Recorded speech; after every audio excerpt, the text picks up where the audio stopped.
1962, this was the threat that shocked the nation and the world. The introduction of Russian missiles on the island of Cuba, 90 miles from our coast, lying athwart the trade routes linking North and South America and the entrance to our Gulf ports. Strategically situated to disrupt the operations of the Panama Canal.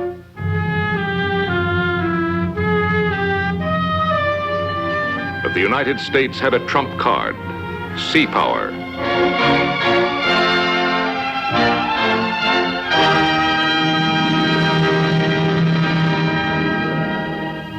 As Admiral Mahan wrote in 1890, to control the seas, it is necessary to have the power of offensive action, to be able to deny the enemy the use of the sea, and to close those highways to which commerce moves to and from the enemy's shores, and to use the seas for our own purposes. This is the essence of national strength at sea. In February 1964, the great new carrier America was launched. On that occasion, Paul H. Nitze, Secretary of the Navy, said, "America is and always has been a maritime nation. Our export and import commerce is geared to a sea-based transportation system augmented by aircraft systems. Our defense posture is based largely on alliances with other maritime nations. Our commerce, our defense, and our very future are thus wedded to the effective use and control of the seas."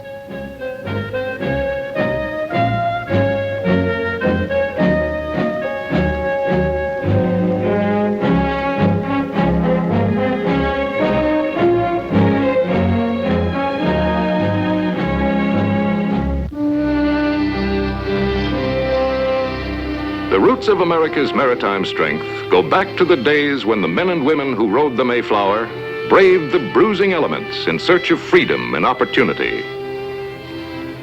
They settled in clearings that clustered along the Atlantic seaboard. And when danger threatened, the men of action who had learned their saltwater skills as whalers, fishermen, and traders became the sea rovers who helped to build a nation. Their names are known to the generations of their heirs. Thomas Truxtun,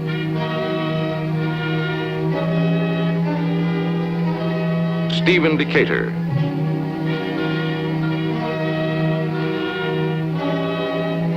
Edward Preble,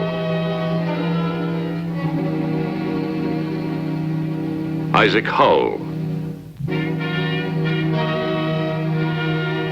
John Paul Jones, and they would leave a legacy to be long remembered, words to live by in the skirl of battle and the valleys of despair. I have not yet begun to fight. Don't give up the ship. In those early days, we had the men. We've always had the men. But our ships were few, and the opposition strong.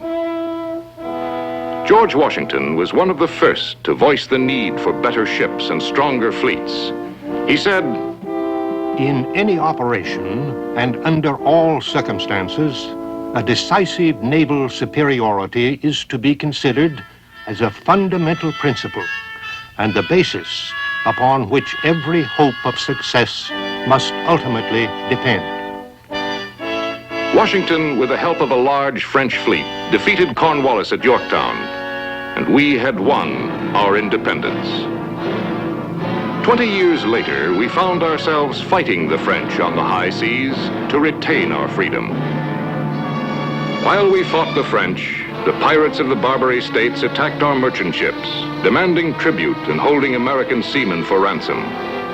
America's reply was, millions for defense, but not 1 cent for tribute. At Tripoli, the United States Navy once more proved its courage and seamanship, and won new respect for the young nation. But our ships were still harassed by the English, who boarded our vessels to take American seamen they claimed to be British subjects.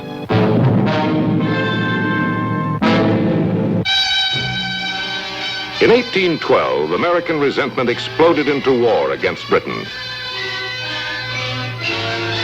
We did not have the ships to match the English Navy, but our raiders and privateers played havoc with British merchantmen across all the ocean waters of the world. Still, we were not able to cut off the trade routes, nor restrict British ships from the seas.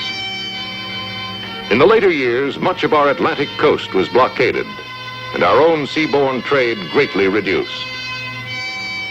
The war ended with the Treaty of Ghent, December 24th, 1814, and the principle of the freedom of the seas was finally established.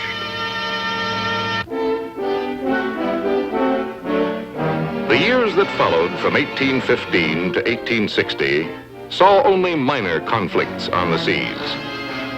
And yet it was a time of tremendous changes in ships and weapons.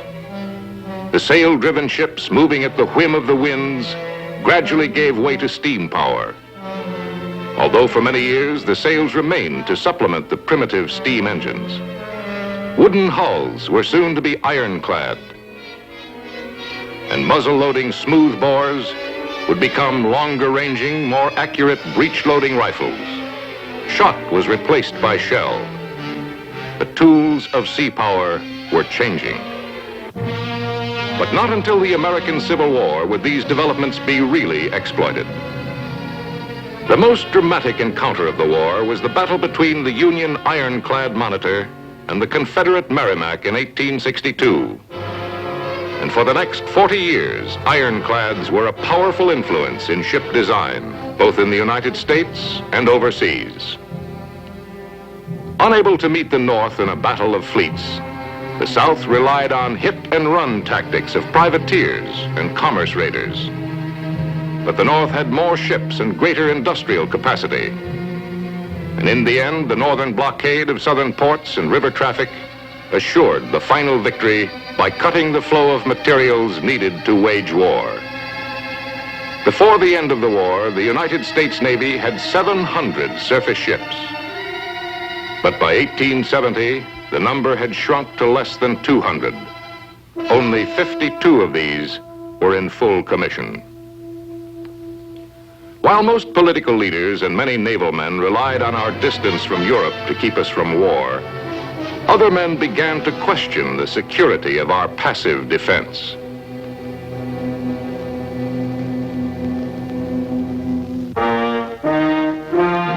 In 1884, the Naval War College was established in Newport, Rhode Island, and Captain Alfred Thayer Mahan was selected as one of the instructors. As he prepared his lectures, he came to the conclusion that control of the seas was an historic factor that had never been systematically appreciated and expounded. This became his aim, to put into words the pattern and philosophy of sea power, based on the examples of modern maritime strategy and strength. Sea power is more than naval power. It is the balanced strength of combat ships, weapons, auxiliary craft, commercial shipping, bases, and trained personnel. It is backed by industrial capacity and the character of a nation's people. Command of the sea assures its possessor of freedom to move upon it at all times and to deny its waters to enemy ships in the event of war. England, acting on these facts and dominating the trade routes to America, Africa, and Asia through the geographical position of our homeland and overseas bases, has become mistress of the seas. Mahan saw similar advantages in the geography of the United States and the islands of Japan. He advocated a canal across Central America to stimulate Pacific commerce and to assure the United States control of a major American trade route. Mahan's books won a worldwide audience, especially in England, Japan, Germany, and France. America reacted more slowly. The prophet was slow to be honored in his own country. Fortunately, among his strongest supporters were Henry Cabot Lodge and Assistant Secretary of the Navy Theodore Roosevelt, who used many of Mahan's ideas in forming national naval policy when he became president. It was Teddy Roosevelt who sent the Great White Fleet around the world to dramatize America's growing naval strength, who carved a canal across the Panamanian Isthmus to provide a new flexibility to our fleet. As early as 1896, Mahan had warned against the military continental ambitions of Germany. In 1914, the threat became an explosive fact in a war that for the first time would be waged in 3 dimensions: by surface ships, by light aircraft, by submarines. Admiral Mahan did not live to see his theories proved in World War I. His death came 4 months from the firing of the opening gun, the 100th anniversary of the Treaty of Ghent. In that same year, 1914, Carl Vinson was elected to his first term as a representative from Georgia. He would serve in the House longer than anyone in history, and in later years be known as the Admiral through his determined efforts to build the nation's oceanic strength. In 1914, America was unprepared for war. Too many people had believed our splendid isolation would keep us clear of European conflicts. But our complacency was soon torpedoed, along with many of our merchant ships on the high seas. Finally, while the English Navy tried to check our common foe, an aroused nation went into high gear to produce the ships and train the men to meet the unbelievable emergency. Germany had planned to win the war on land, with a rigid strategy that failed to understand the necessity of sea support. But England quickly put Mahan's principles into action by blockading the German High Fleet, closing off the seas to warships and merchant vessels. Germany in desperation struck back with sea raiders and unrestricted submarine warfare. The success of German submarines almost cut England's sea communications. But the convoy system and other countermeasures reduced the submarine menace and restored Allied control. On land, the war came to a stalemate in the muddy trenches of the Western Front. But on the seas, Britain, bolstered by American and other seaborne allies, blocked essential war supplies from reaching Germany and destroyed its ability to continue the war.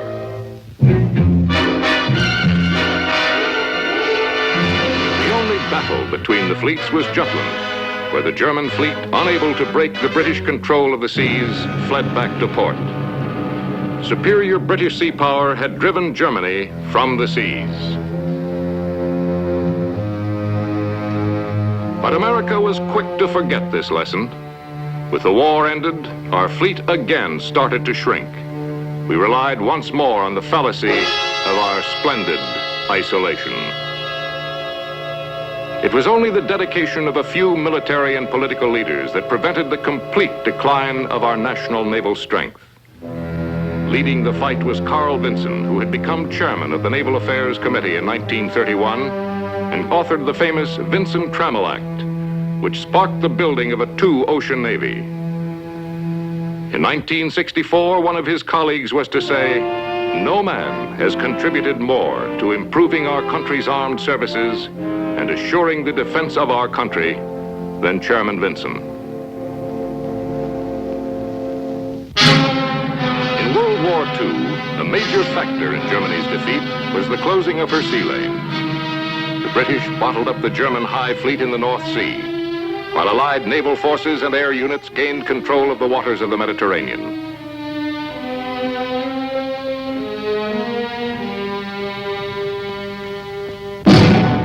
Germany's major threat at sea was underwater warfare. Winston Churchill said, "The only thing that ever frightened me during the war was the U-boat peril."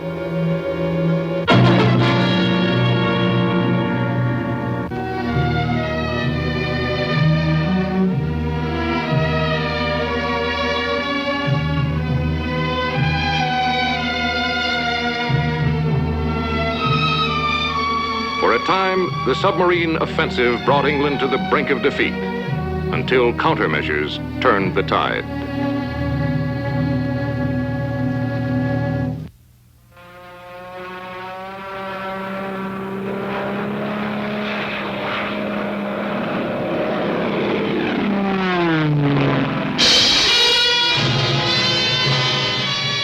At Pearl Harbor, Japan proved it had absorbed the lessons of Mahan, an offensive initiative, and the concentration of power.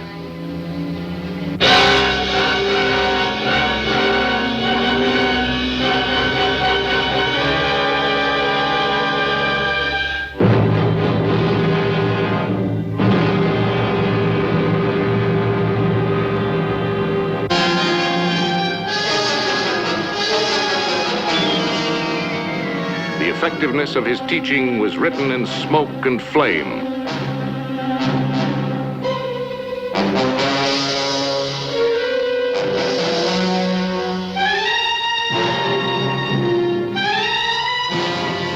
In sunken ships and sudden death.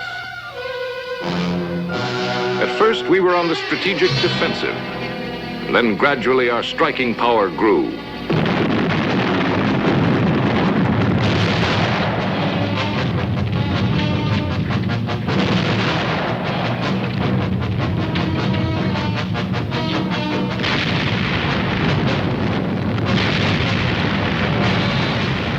American submarines began slashing attacks on Japanese lines of communication.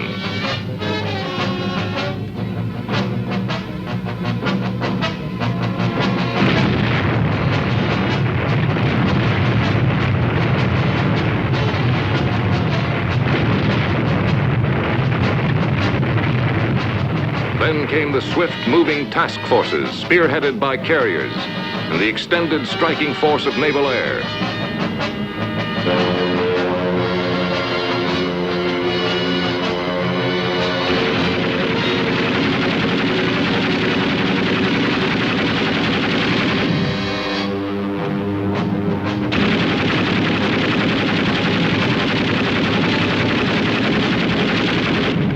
Closely followed by the amphibious assault armadas.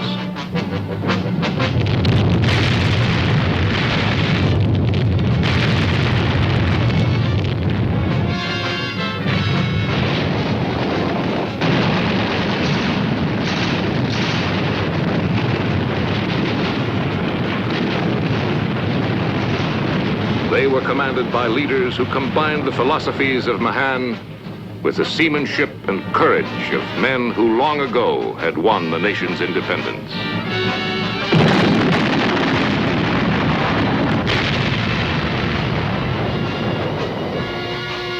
General Vandergrift on Guadalcanal.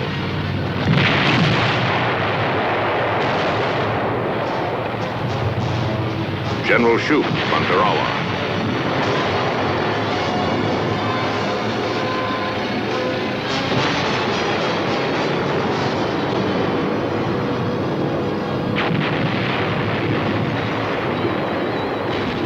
Raymond Spruance, commander of the Central Pacific. Mark Mitchell of Task Force 58, who turned the Marianas into a turkey shoot.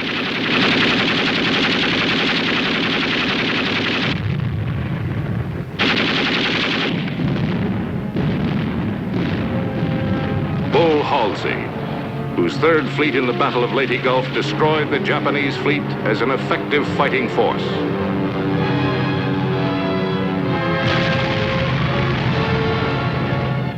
John McCain, Task Force 38, Okinawa. Mahan's principles of control of the seas and concentration of power were apparent as the American and Allied forces split the enemy fleets and beat them back on all sea fronts.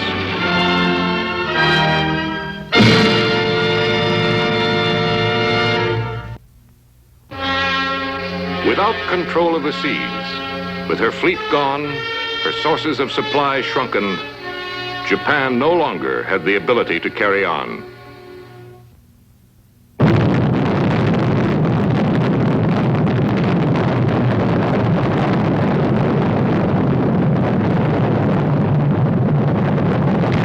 The end of World War II and the introduction of the nuclear age has not changed the importance of the control of the seas.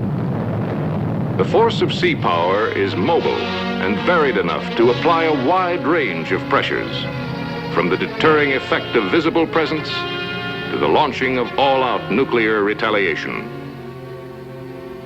The communists have become increasingly aware of the value of sea power, of the ocean highways, and the sea control implicit in the strategic choke points of Panama, Suez, Gibraltar, and Malacca.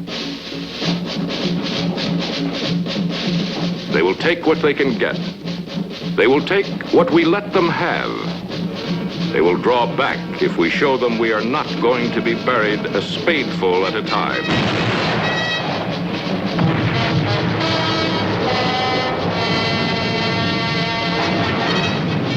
This was obvious in Korea. It was proved in the Cuban crisis. Today, the threat is not only military, but extends on many fronts in this cold, wet war.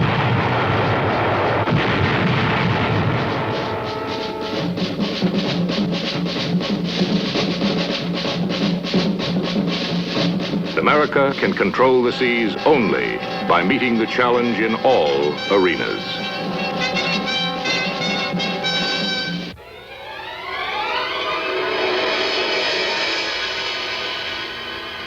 We are exploring the valleys of the sea.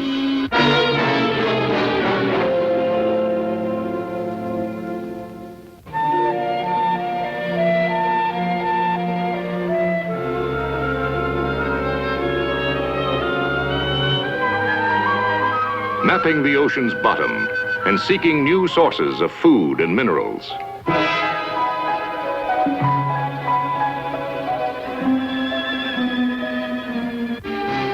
New oceanographic ships flip on end to become floating laboratories.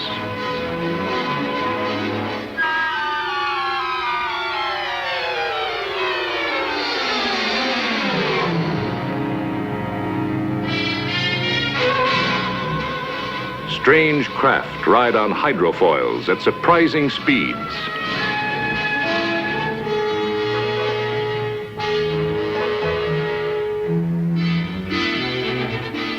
Amphibious vehicles cruise on cushions of air.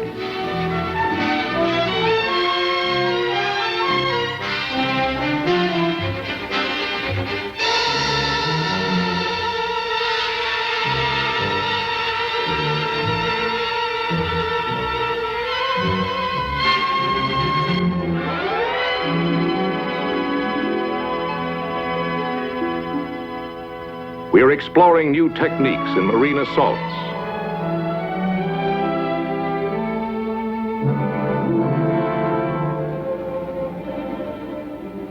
Coordinating team skills and potentials for anti-submarine warfare. Launching carrier aircraft to hurtle across the sky at twice the speed of sound.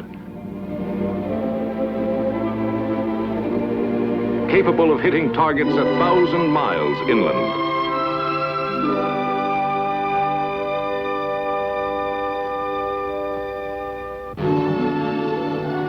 Nuclear-powered submarines have opened a new area of operation in the Arctic.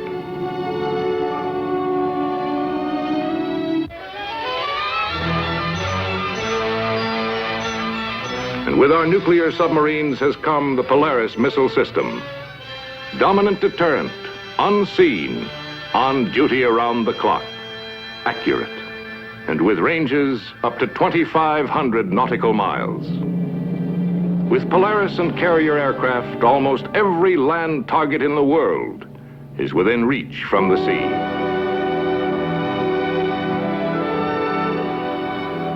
Nuclear energy, the power of the future, is already installed in some of our newest surface ships.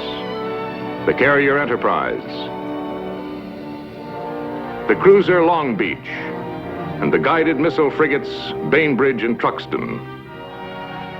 With nuclear power, our ships can go for years without refueling and are ready for action anywhere in the world. Among the greatest advantages of our naval strength is mobility. Always moving, easy to disperse, it offers no target to ballistic missiles. These moving communities of sea power are mobile bases that are not subject to the whims of local politics. They can be deployed over 3/4 of the Earth's surface, alert to any emergency. We live in a diminishing world. In 1522, Magellan circled the globe in 3 years. Now our nuclear ships can do it in less than 2 months. The barrier of sound is broken. Weapons of armor have changed. But the basic principles of sea power are still valid.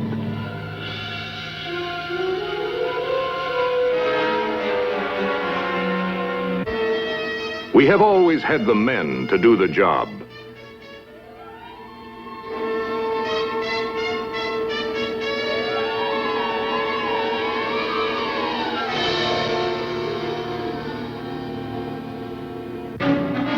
But in the uncertainty of this modern world, we need not only men, but also the most advanced achievements of naval science and technology to assure the responsive strength of United States sea power today and in the years ahead.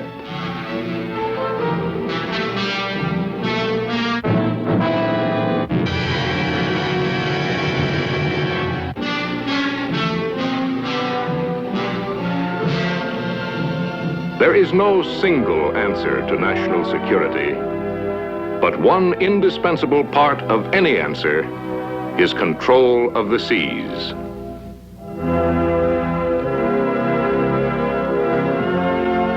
Sea power, vigilant, resourceful, and responsive to the needs of free men in a free world.